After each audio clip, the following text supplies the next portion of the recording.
it's a very stable joint, and it's held in place by a number of ligamentous structures.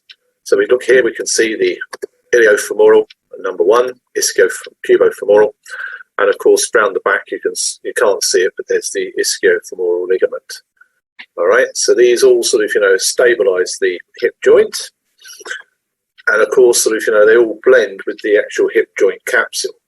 So if you're involved in sporting activities, then of course these joints can actually become quite stressed and inflamed.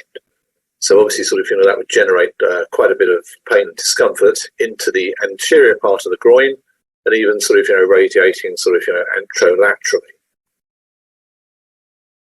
We're going to show you a whole series of techniques to evaluate and treat the hip and its surrounding tissue. So first of all, we're going to get the patient to come lie on their right hand side. All right.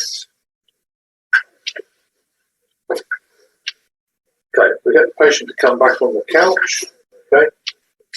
Then make sure that the patient's well supported on the couch. All right. Comfort is everything. With this, if the patient feels uncomfortable, then they're not going to relax when they're on the couch. Okay. Now we're going to get the patient to bring the lower knee up, and then they hold on to it with both hands. Okay. So to stabilise the patient on the couch when we're actually assessing the movement of the hip itself, it's very important that they actually hold on to the lower limb. Okay. By doing that, they're much more stable. I can then bring the leg up into flexion to assess, say, about 120, 130 degrees of flexion, and then I bring it back into approximately 30 degrees of extension. Okay. So the other movements are adduction and abduction. Okay.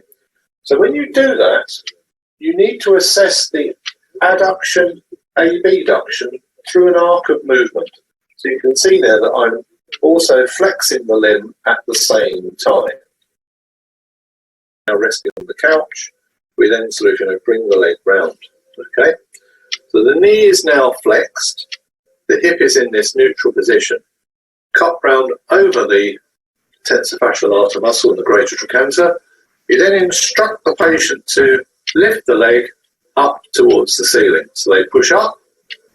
As they push up, the tensor fascial lata muscle contracts, and the limb is going to come up towards the ceiling. So you're going to resist that. So push up for me, please.